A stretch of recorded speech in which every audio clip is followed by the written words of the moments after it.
Olá, meus amados. Que a graça e a paz do nosso Senhor e Salvador Jesus Cristo atinja todos os lares que estão me vendo agora. A minha oração é que Deus esteja abençoando todos vocês. A gente está na última semana antes da volta presencial. No próximo domingo, às 17 horas, nós estaremos na sede da Igreja Batista Betânia para juntos adorarmos ao Senhor. Então, próximo domingo, 17 horas. Temos que tirar algumas dúvidas. Amanhã eu estarei colocando um vídeo para avisar sobre tudo, mas lembre-se, você que está nos assistindo agora, domingo que vem nós teremos a mensagem da manhã por aqui pelo YouTube, mas à noite a nossa transmissão será a partir das 17 horas pelo Facebook. Então, a mensagem da noite será pelo Facebook. A minha oração é que todos nós estejamos juntos, reunidos no próximo domingo. Quem não estiver presencialmente, esteja pela internet. Essa semana nós temos dois aniversariantes. A irmã Marlene, que aniversaria no dia 18, e Márcia Campos, Marcinha, que aniversaria no dia 19, exatamente no dia do nosso retorno. A minha oração é que o Senhor coloque sempre nos lábios de vocês a palavra poderosa para que você seja abençoadora de vidas por onde você passa. Então, parabéns, irmã Marlene, parabéns, Márcia, que o Senhor as abençoe e guarde. Estamos caminhando, falando sobre esperança. Estamos falando sobre encontros com Jesus. Hoje pela manhã nós iniciamos em Atos capítulo 9, falando sobre o encontro do apóstolo Paulo com Jesus Cristo. Fiz propositadamente uma correlação entre Saulo e Paulo. Agora à noite não farei assim. Eu quero falar só sobre o apóstolo Paulo. Então, Atos capítulo 9, nos versos 10 a 16. Atos 9, 10 a 16. Em Damasco havia um discípulo chamado Ananias. O Senhor o chamou numa visão. Ananias, eis-me aqui, Senhor, respondeu ele. O Senhor lhe disse, vá à casa de Judas, na rua chamada Direita, e pergunte por um homem de Tarso chamado Saulo. Ele está orando. Numa visão vi um homem chamado Ananias. Senhor, tenho ouvido muita coisa a respeito desse homem e de todo o mal que ele tem feito aos seus santos em Jerusalém. Ele chegou aqui com a autorização dos chefes, dos sacerdotes, para prender todos os que invocam o teu nome. Mas o Senhor disse a Ananias, vá, este homem é meu instrumento escolhido para levar o meu nome perante os gentios e seus reis, e perante o povo de Israel. Mostrarei a ele quanto deve sofrer pelo meu nome. Pela manhã, nós vimos que o encontro do apóstolo Paulo com Jesus Cristo quebrou seu orgulho e trouxe uma cegueira confrontada pela luz de Cristo. Nós vamos dar continuidade agora falando exatamente mais um pouco deste encontro e como tudo isso transcorreu. Então a gente percebe que houve uma revelação solitária. Texto bíblico, em Atos capítulo 9, nos versos que nós lemos pela manhã, nos versos 4 a 7, mostra o confronto de Cristo com Paulo. Na realidade, Cristo confronta Paulo, né? E aí, o apóstolo Paulo, ao ser questionado por Jesus, quando pergunta, por que me persegues? Ele pergunta, quem és tu, Senhor? Na realidade, essa fala do Paulo não quer dizer que ele identificou Jesus Cristo. Ele viu alguém. Mas aí Jesus Cristo logo se identifica para ele. Eu sou Jesus, a quem você persegue. E aí Jesus, no verso 6, dá uma instrução clara para o apóstolo Paulo. Levante-se, entre na cidade e alguém dirá o que você deve fazer.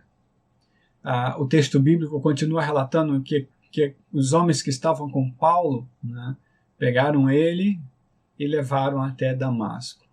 O texto relata claramente que eles ouviram a voz, mas não viram ninguém. E assim levaram Paulo para Damasco. Paulo ficou recluso. O texto bíblico diz que Paulo ficou 3 dias sem comer. O choque foi tão grande diante do Senhor que Paulo não tem o que falar e não tem o que comer. Continuou cego nesses 3 dias. O texto de Atos, capítulo 26, no verso 14, quando o apóstolo Paulo relata ao rei Agripa sobre seu encontro com Cristo, ele relata que Jesus Cristo disse para ele que resistir ao aguilhão só traria dor a ele.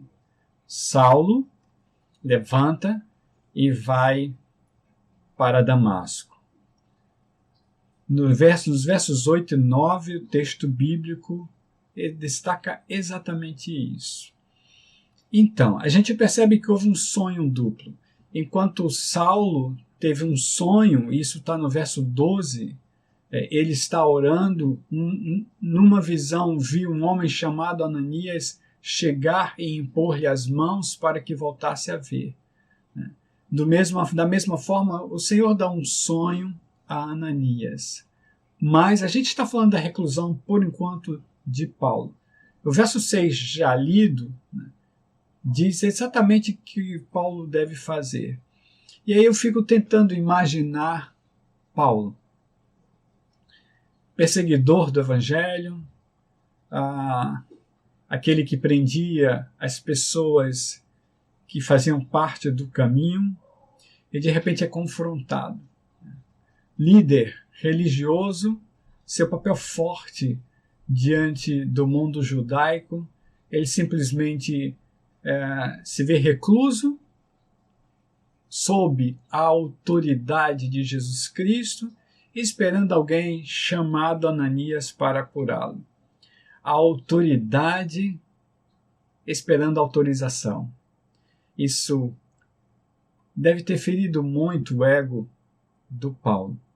No Salmo 139, nos versos 1, 2, 5 e 7 a 11, a gente percebe mais ou menos como Paulo se sentiu. O salmista ora: Senhor, tu me sondas e me conheces.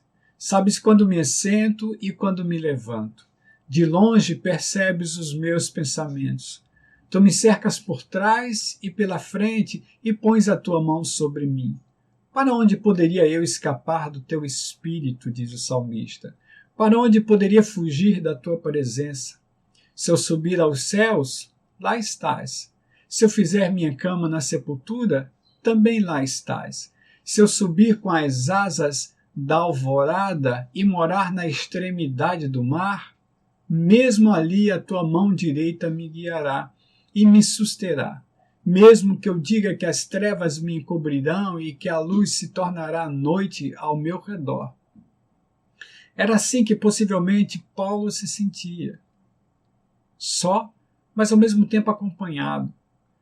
Sem entender muitas coisas, mas ao mesmo tempo esperando na restauração.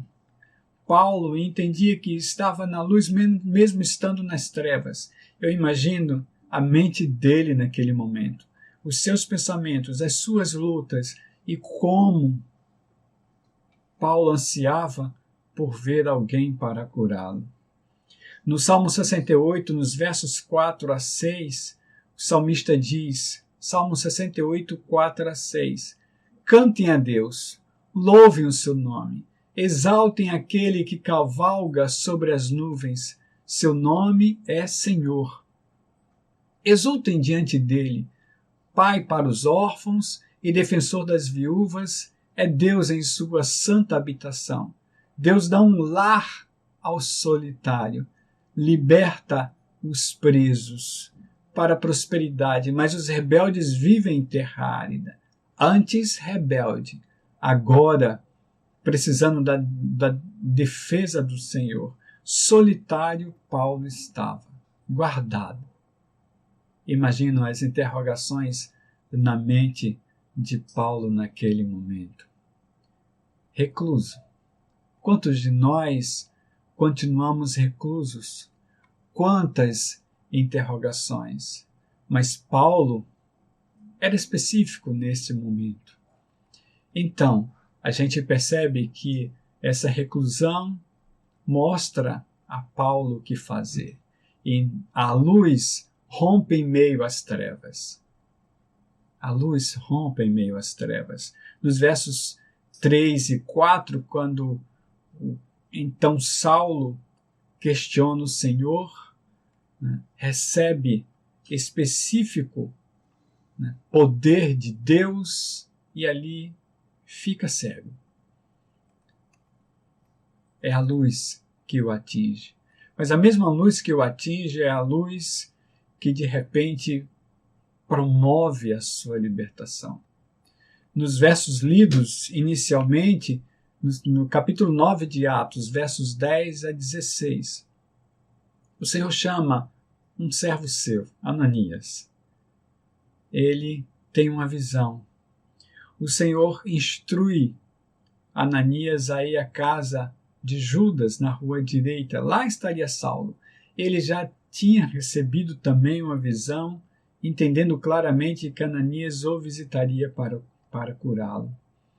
Mas aqui há uma fala específica, irmãos, que marca muito para mim nesse momento, porque eu entendo que essa fala marcou o apóstolo Paulo. Está no verso 15. Quando Jesus Cristo diz a Ananias, ou quando o Senhor diz a Ananias, vá, este homem é meu instrumento escolhido para levar meu nome perante os gentios e seus reis, e perante o povo de Israel. Aí o Senhor diz a Ananias, mostrarei a ele o quanto deve sofrer pelo meu nome. Paulo, em sua conversão, já tinha entendido claramente para que foi escolhido e como veio para o reino. Ele sabia claramente disso e nos seus escritos, são muitos, por causa do tempo nós não podemos falar muito sobre isso, mas nos seus escritos o apóstolo Paulo deixa isso bem claro. Capítulo 20 de Atos, nos versos 22 e 23, o texto bíblico diz assim, agora compelido pelo Espírito, estou indo para Jerusalém, sem saber o que me acontecerá ali. Senão que em todas as cidades o Espírito Santo me avisa que prisões e sofrimento me esperam. A fala do apóstolo Paulo é clara. O Espírito Santo deixa claro para ele como ele foi escolhido, para que foi escolhido e como seria recebido nessa escolha. Isso acontece também em 1 Tessalonicenses capítulo 3, no verso 3. O apóstolo Paulo também fala que ele tem consciência que foi designado para a tribulação. Nesse sentido, eu quero trazer um texto mais comprido. 1 Coríntios capítulo 11, nos versos 22 a 30, quando Paulo, numa das suas defesas, falando sobre os falsos profetas, ele deixa claro como vivia e como sabia que deveria viver. Ele diz assim no verso 23, estou fora de mim para falar dessa forma. Eu ainda mais, trabalhei muito mais, fui encarcerado mais vezes, fui açoitado mais severamente, exposto à morte repetidas vezes. 5 vezes recebi dos judeus 39 açoites. 3 vezes fui golpeado com varas, 1 vez apedrejado. 3 vezes sofri naufrágio. Passei uma noite e um dia exposto à fúria do mar. Estive continuamente viajando de uma parte para outra.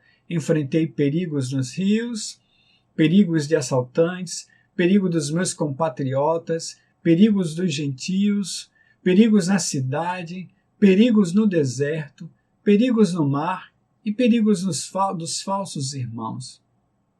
trabalhei arduamente, diz o apóstolo Paulo. Muitas vezes fiquei sem dormir, passei fome e sede, e muitas vezes fiquei em jejum. Suportei frio e nudez. Além disso, enfrento diariamente uma pressão interior, a saber, a minha preocupação com todas as igrejas. Eu destaco o verso 28.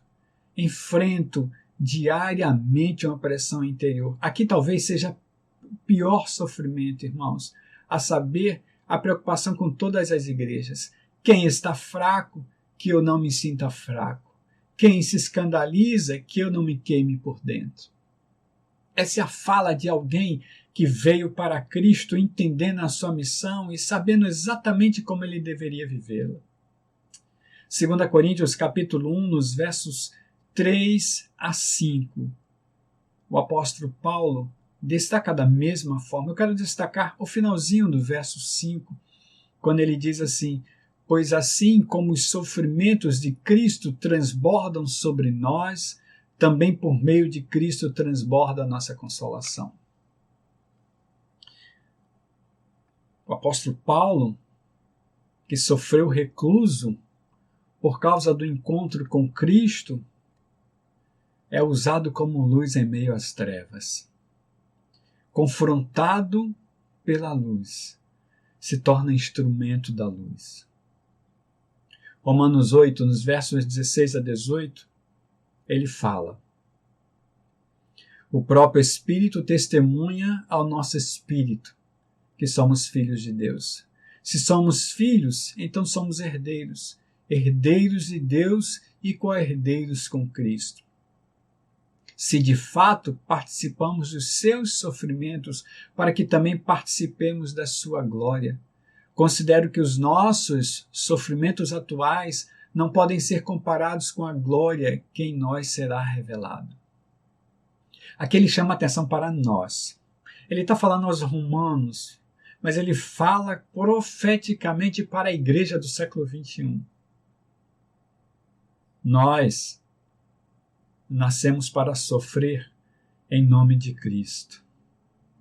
Os seus sofrimentos também fazem parte de nossa vida. Assumir a vida de Cristo em nós é prova de que o restante dos sofrimentos de Cristo estarão conosco, para que a sua glória seja revelada e para que a glória futura em nós esteja clara, para que o nosso futuro esteja com Ele, para que na sua glória nós estejamos. É assim que o apóstolo Paulo fala em Filipenses capítulo 1, nos versos 27 a 30. Eu já estou chegando ao final, mas eu gostaria que você prestasse atenção nessa leitura. Filipenses 1, 27 a 30.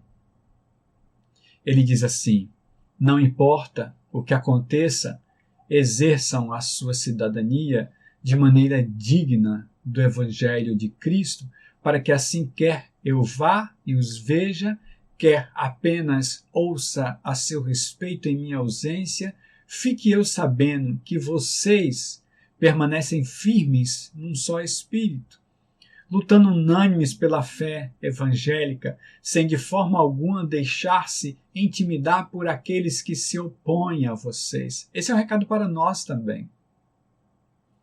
Verso 28, continuando: para eles isso é sinal de destruição, mas para vocês de salvação, e isso da parte de Deus. Preste atenção no verso 29. Pois a vocês foi dado o privilégio de não apenas crer em Cristo, mas também de sofrer por Ele. Já que estão passando pelo mesmo combate que me viram enfrentar e agora ouvem que ainda enfrento, diz o apóstolo Paulo. Essa é uma fala para nós também. Quem vive o Evangelho sabe que sofre por causa do Evangelho. E nós, no Brasil, até sofremos pouco. Mas sofremos. Quem realmente vive sabe disso. A minha fala, no sentido de ecoar a fala do apóstolo Paulo, é para que entendamos que Jesus Cristo disse: quem quiser ser meu discípulo deve negar-se a si mesmo, tomar a sua cruz diariamente e seguir-me. A fala de Jesus é para que entendamos que o Evangelho gera morte, morte das vontades pessoais, morte da percepção pessoal, morte dos gostos, os gostos pessoais, para que entendamos que precisamos viver a vida de Cristo em nós. E essa vida gera vida eterna. Essa vida gera paz, gera milagre em nós, gera transformações de vida. Eu quero terminar. Primeira carta do apóstolo Pedro, capítulo 2, nos versos 19 a 21. 1 Pedro 2, 19 a 21. O apóstolo Pedro diz assim: porque é louvável que por motivo de sua consciência para com Deus, alguém suporte aflições sofrendo injustamente. Pois que vantagem há em suportar açoites recebidos por terem cometido o mal? Mas se vocês suportam o sofrimento por terem feito bem, isso é louvável diante de Deus. Para isso vocês foram chamados. Vou repetir. Para isso vocês foram chamados, pois também Cristo sofreu no lugar de vocês, deixando-lhes exemplo para que sigam os nossos passos, ou os seus passos, né? Para que sigam os seus passos. O apóstolo Pedro repete como o apóstolo Paulo várias vezes, mas eu quero destacar o encontro do apóstolo Paulo. Alguém que foi confrontado pela luz, teve orgulho quebrado, esteve recluso por causa desse confronto, mas claramente entendeu que era instrumento da luz em meio às trevas, cumprindo todos as possibilidades e também cumprindo o que lhe cabia diante de viver uma vida digna diante do Senhor. A minha oração é que nós entendamos esse processo, que nós entendamos que viver em Cristo é estarmos exatamente como o apóstolo Paulo relata, como o apóstolo Pedro relata e como o apóstolo João relatou diante da experiência que teve na ilha de Patmos. Vamos orar? Senhor, eu quero engrandecer o Teu nome neste momento. Quero colocar diante de Ti toda a Tua igreja espalhada pela face da terra neste século. Que nós entendamos que o Senhor nos separou para sermos luzes em meio às trevas. Às vezes reclusos, às vezes confrontados, mas somos luzes. E como o Senhor diz, a lamparina não foi feita para ficar embaixo da mesa. Ela precisa ir para o velador, para a parede, para iluminar. E a minha oração nesse momento é que a tua igreja entenda a sua função na face da terra. Que nós sejamos instrumentos do fluir do Senhor, entendendo claramente como funciona o teu projeto, Senhor, o reino de Deus. E a minha oração é para que meus irmãos e irmãs compreendam claramente que estar com Cristo é sofrer as consequências desta companhia. Que o teu amor, a tua glória, a tua graça e a tua unção, juntamente com as tuas misericórdias, estejam com todos nós. Assim eu oro no nome de Jesus. Amém. Essa é a minha oração para você, que você compreenda o Evangelho, que abrace as maravilhas das boas novas, mas que ao mesmo tempo entenda a sua função missionária neste mundo. Que seja você uma discípula, um discípulo de Cristo, transformando vidas, propagando o reino e ministrando o Evangelho. Para isso, Que o Senhor te abençoe e te guarde sempre, fazendo resplandecer o rosto dele sobre você. Deus te abençoe.